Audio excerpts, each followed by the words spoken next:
4년의 인생을 마감하고 이 아이의 인생에게는 고난의 가시밭길이 시작되기 시작합니다.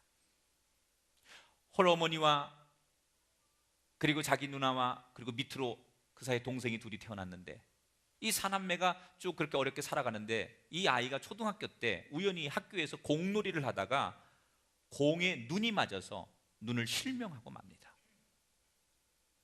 청천벽력 같은 이 소식을 전해 들은 어머니가 아들이 실명을 했다는 소식을 들은 그날 저녁 쓰러지게 되는데, 뇌졸중이 와서 결국 그 어머니도 얼마 못 가서 세상을 떠나고 마셨어요. 할 수 없이 고등학교를 다니던 그 누나가 학교를 그만두고 봉제 공장에 취직을 해서 눈먼 동생을 포함해서 세 동생을 어렵게 키우기 시작합니다. 하지만 힘에 부친 누나는 2년 만에 과로로 쓰러지게 되고, 그로 인해 역시 그도 세상을 떠나고 맙니다. 오갈 데 없는 삼형제는 이제 뿔뿔이 흩어지게 됩니다. 눈먼 큰형은 맹인학교로 가게 되고, 막내는 고아원으로 가게 되고, 둘째는 간신히 철물점에 얹혀 사는 그런 기구한 운명이 됩니다. 눈이 먼 이 아이는 다행히도 아버지 어머니가 물려준 신앙을 가지고 있었기 때문에 하나님 앞에 기도합니다. 하나님, 내가 앞을 볼 수는 없지만 하나님이 내 앞에 인도자가 되어 주시고 나를 꼭 세상에 필요한 사람으로 사용해 주시옵소서. 역경을 포기하지 않고 그는 열심히 기도하고 열심히 삽니다.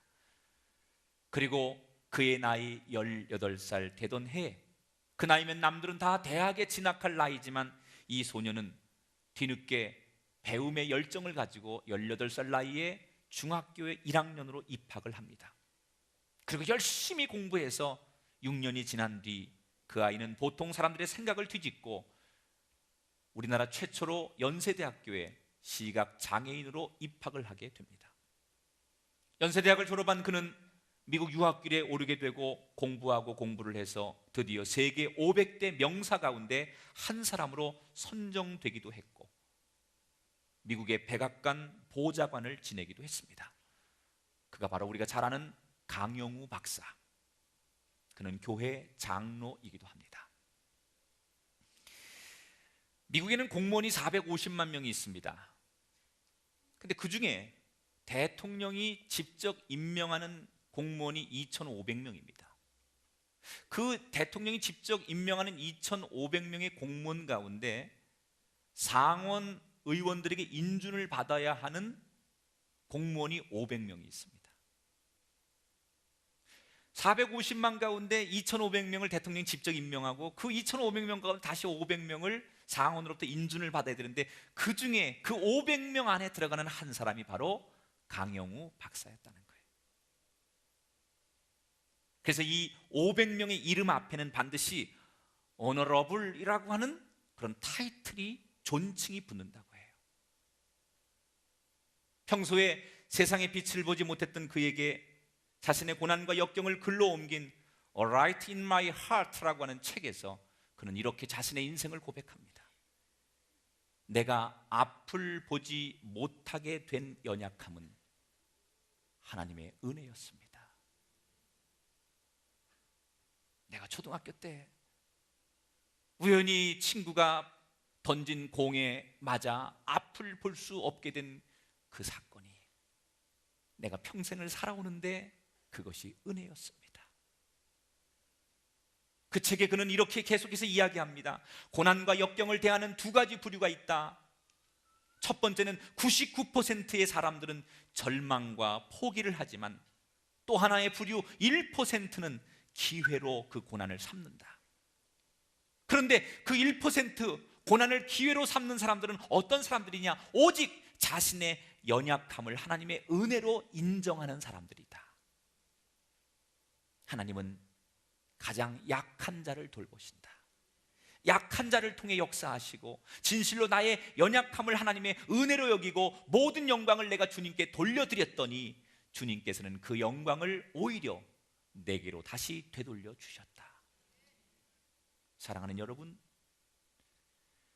지금 여러분은 어떤 연약함 때문에 속상해 하시고, 여러분은 지금 어떤 연약함 때문에 누군가를 원망하고 계시진 않습니까? 여러분의 연약함을 오히려 하나님의 은혜로 여겨보시기 바랍니다. 그 순간, 그때를 하나님은 기다리셨다가 비로소 여러분에게 더 큰 은혜를 부어주실 줄 믿습니다. 내가 내 연약함을 인정하기를 주님은 기다리시는 거예요. 하나님, 내가 아무것도 아닙니다. 하나님, 나는 하나님 앞에 정말 교만했던 사람입니다. 내가 얼마나 자만했는지 이제야 내가 내 연약함을 깨닫고 내가 하나님 앞에 겸손히 무릎 꿇고 하나님의 자비와 은혜를 구하오니 하나님, 나를 긍휼히 여겨 주시옵소서. 이렇게 내가 내 연약함을 인정하고 고백하는 그 순간을 하나님이 기다리셨다가 비로소 나에게 은혜를 부어주시는 거예요. 그 순간을 하나님은 얼마나 기다려 오셨는지 모른다는 거예요.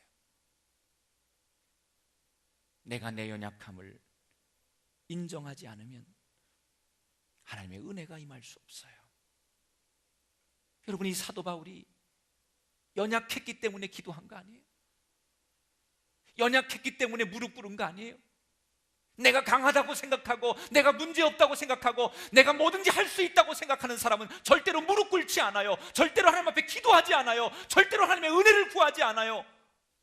그런데 연약한 사람은 하나님 앞에 무릎 꿇게 돼 있거든요. 연약했기 때문에 하나님을 찾을 수밖에 없거든요. 그래서 은혜를 체험하는 거예요. 그러므로 여러분의 연약함은 은혜예요. 나의 연약함, 그것이 은혜를 체험하는 길이에요. 여러분이 사업이 부도나고 경제적인 고난이 있고 여러분 사람한테 배신당하고 법률적인 어려움이 있고 건강에 어려움이 있다면 그 연약함이 여러분에게 은혜라는 거예요. 그렇게 받아들이세요. 그렇게 만드세요. 내 처지 비관하면서 술로 그 인생을 대신해 보려고 하거나 누군가를 원망해 보면서 내 인생을 돌려달라고 하소연하는 그런 사람이 아니라 이게 하나님이 나에게 주신 은혜구나. 사실 저와 여러분 가운데 우리가 연약함이 없었다면, 그때 그 고난과 연약함의 순간이 없었다면 우리 가운데 오늘 이 자리에 앉지 않을 사람이 너무 많이 있었을 거예요. 아마 지금도 우리는 세상에서 자신을 드러내고 자신을 자랑하는 그런 인생으로 살았을 텐데 우리에게 그때 그 연약함의 사건이 있었기 때문에 지금 우리는 겸손하게 하나님 앞에 이 거룩한 주의를 지키고 있으니 그 연약함이 우리에게 은혜였다는 거예요. 지금 여러분이 만나는 그 연약함도 머지않아 그렇게 은혜였구나라는 것을 알게 될 줄 믿습니다. 두 번째, 사도 바울은 연약함을 이렇게 설명합니다. 따라합시다. 연약함이 자랑입니다.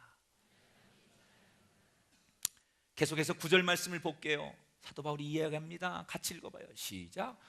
그러므로 도리어 크게 기뻐함으로 나의 여러 약한 것들에 대하여 자랑하리니. 사도 바울은 자신의 연약함을 수치스럽게 부끄럽게 여기지 아니했다는 거예요. 여러분, 내가 만나는 여러 가지 연약함들, 이런 것을 창피하지 마십시오. 오히려 신앙인들은 내가 만난 역경을 자랑해야 됩니다.